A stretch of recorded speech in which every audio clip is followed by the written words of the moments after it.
Hello everyone, welcome to DCS World, and today we're in the Mi24P Hind, and we're going to be teaching you how to shoot ATGMs from the front seat.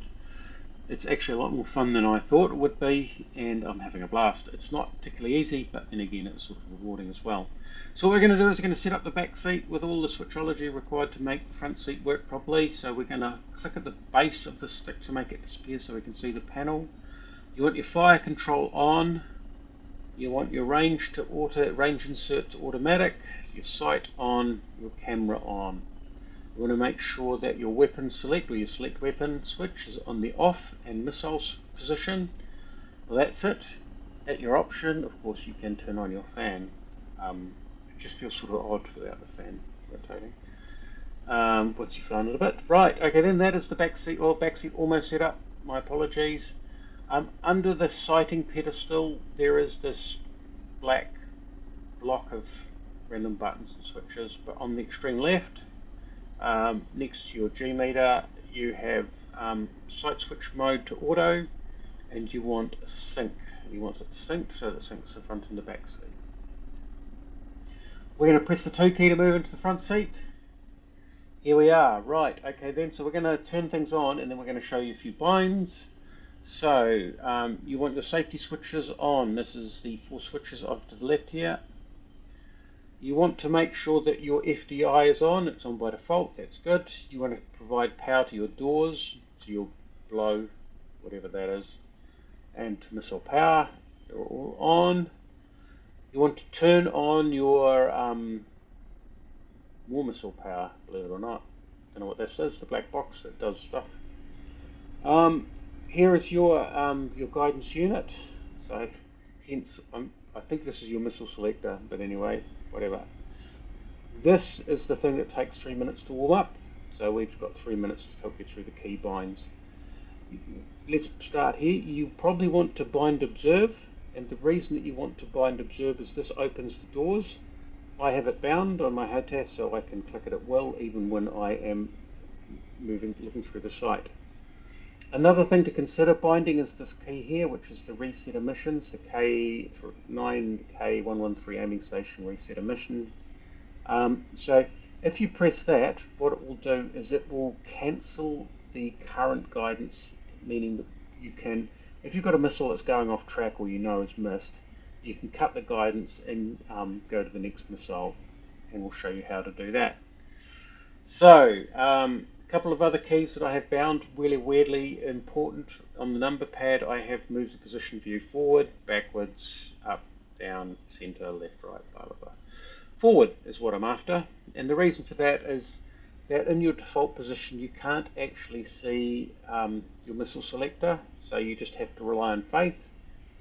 And I have this bound to a key as well, so you can see that it's rotating. I've got it on a rotary switch. I just have to remember to flick it 1. I should probably have something a bit better.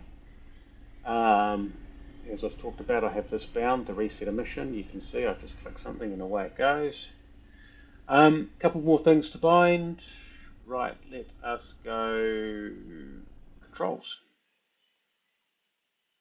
Okay, so in the Copilot Gunner, there's a couple of things to bind. One is I have a 2 detents trigger. So the first detent I have slew to center. So when I've got it on something, it stops the sight from sort of moving around because the sight tends to drift a little bit.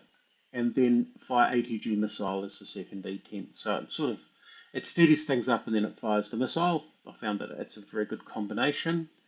The other things that I have are aiming station profile on off. So this is left Alt plus A. I've bound so that I can look into that site and I can show you what that looks like as we go into the, if we go back into the game. So if I left Alt and A, I think it's this one, it comes into the site.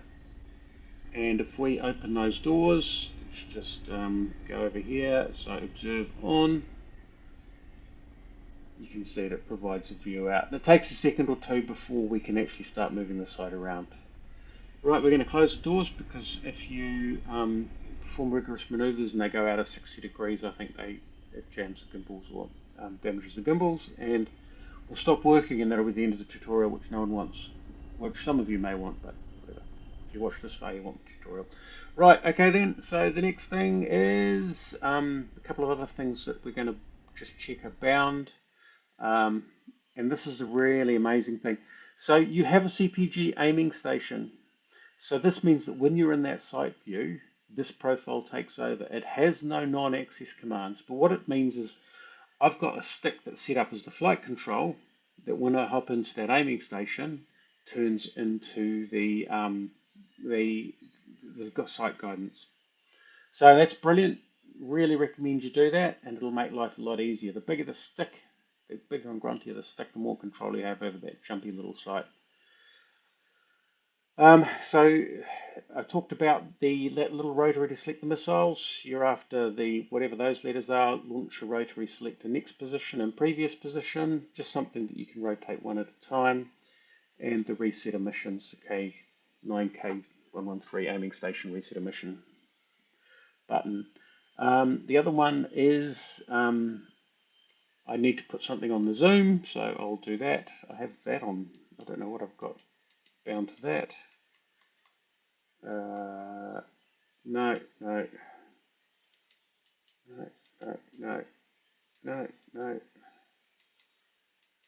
Oh man. It's full. Right, okay, then I found my zoom. Cool. Have the zoom bound. You do get some tooltips when you're in the well, let me just open the site doors. Hold on. You do get some tooltips. See bottom right here. It says show hide. Just left Windows plus H. So it does give you those if you get a little bit stuck.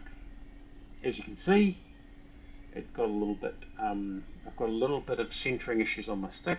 That's because I've got the springs relatively light, and yeah, it's a long stick, so it does struggle to find the center. But remember how I said the first detent is on that slew to center. What it does is it just locks things in place. Right. Okay. So let us close the site doors, hop out of the site, and what we'll do is we'll hop back in the back seat, and we'll just get us airborne and head us off towards the target.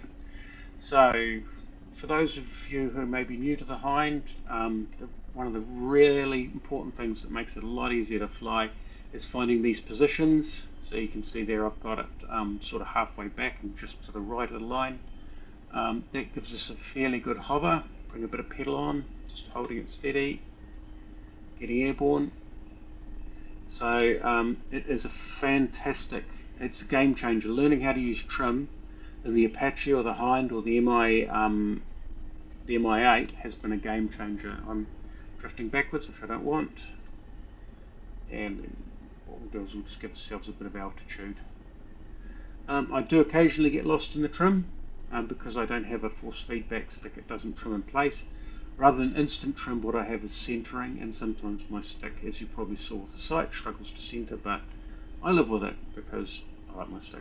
So what I'm going to do now is I'm just going to trim that,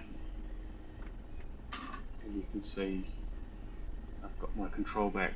I have to throw it to the center to sort of let it swirl around there until it finds a spot. Now our targets are over by the smoke there, so that there's three smokes. One of those smokes I need to fix up. But those two far smokes, the one on the left has some missile launcher or artillery pieces, so we're going to use those as targets. So what we're going to do is we're just going to turn around, get a bit of altitude. We're going to hop, once we're a bit stable in flight, we're going to hop in the front seat, and we're going to let Petrovich take control of the back. I haven't yet flown with the human in the back. I suspect it could be awfully fun because Petrovich flies rock steady.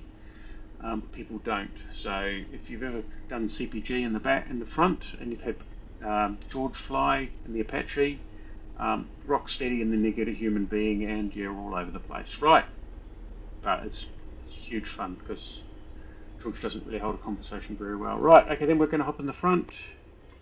Okay, Petrovich has control, so what we're going to do is we're going to check our speed, 150 knots. That's nice. We're going to start to turn. We'll do 2 turns.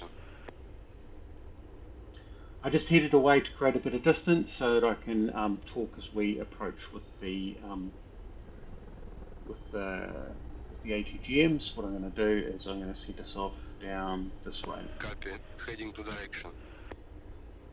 Okay, so what I'll do is I'll pop in, once we steady up, I'll pop into the site and I'll show you a couple of features of it that are really important to help you with judging distance. Right, so what we're going to do now is we're going to open the observe doors. He's flying steady. We're going to hop into the site, and you can see that it's moving around a little bit as he's steadying the helicopter up, but it is still basically it's locked in place. Right, we have control. So what I'm going to do is I'm going to point it up at the sky a little bit. So you can see on the left there, we've got these numbers, the 10 and the 50. So the 10, so anything 2.5 meters high, if it reaches between those two points, it is your 1 kilometer distance. So something's 2.5 meters high and reaches between the two lines under the 50, then you are at 5 kilometers distance. Now let's just zoom in. Yeah, I think it's zoomed in. So, for example, if that building was 2.5, it's probably it would be 5 kilometers. But I suspect we're probably closer to 10 because I suspect it's probably 5 meters high or more. Right, okay, so what we're going to do is we're going to hop out of the site. Don't forget to close the door, so I tend to close the doors and hop out first. That way I know that it's safe to maneuver. What we're going to do is we're going to tell Petrovich to... Oh, he's gone into combat mode. So if you come out of the site, when you go into the site, he goes into combat mode. So you just need to remember to change him into flight mode. Otherwise, you'll wonder why you can't control him anymore. You can, but you just don't have the direction changes. Right, we'll get to give us a bit of altitude. Maybe. Copy. Increasing altitude. 250 meters. And then once you steadied up, we'll get him targeted. Oh. Copy. Heading to direction. Right. Oh. Oh, it's not. The engine's talking back to us, didn't like that. But anyway, whatever. Right, so what we're going to do first of all is we're going to arm up the first missile. You can hear that tone. That means that it's actually bore sighted at the moment because we've got the doors closed. So what we're going to do is open the doors, hop in, and you can see we're heading towards the these tanks here, and in a second or two we'll get control. That's excellent. So you can see that we're probably more than 5 kilometers out because these are big artillery pieces and they are not quite filling that line. Now that annoying tone just means that we are on, we have our missiles, we're within constraints to fire the missiles. But the way that we do that is with the Petrovich menu. So you can see here we're in, down the bottom left, we're in combat mode, CBTM. So what happens there is that if you press up long, he will align on the site so that you can fire the missiles. So this seems like a little bit of a long shot, but we have a lot of missiles, so why not? So what I'm going to do is I'm going to line up on this. I'm going to wait for that tone. Oh, come on. So we're going to press long. Lining up. Missile is off.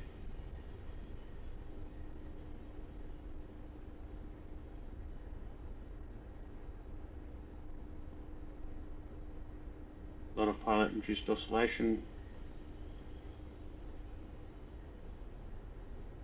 Brilliant. So now we are going to disconnect the. We're going to press the reset. We're going to rotate to the next position, and we're going to tell Petrovich to line up on the next. And the missile is away. And you can get quite efficient at this. And as you get closer, there's less silence.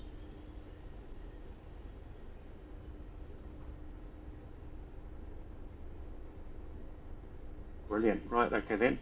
It's a bit of a long shot. Lining up. Lining up. Aligning.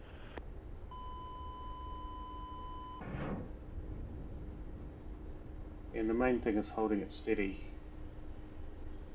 which is the joy of using the Hind. So we're going to disconnect that. We're going to pick another. Lining up. Lining up. Hope he gets lined up. Lined up. And it'll be an easy shot. Oh. Lining up. Aligning. I think we might be missing out on this one. So what I'm going to do is I'm going to close the doors long back, Tracking 180. pop out of the sight, and he's going to perform a 180 degree turn to turn away from the target. So there we go, two hits at a long distance, two misses at short distance. But you can operate the Hind from the front seat, and it's a bundle of laughs, and I'm keen to try it with humans sometime because, yeah, as you can see, George provides a pretty steady platform, so we had a couple of long range hits there that I'm sure would have been relatively difficult with a human, but more rewarding. Anyway, hope you enjoyed that, thanks for watching, and we'll catch you next time.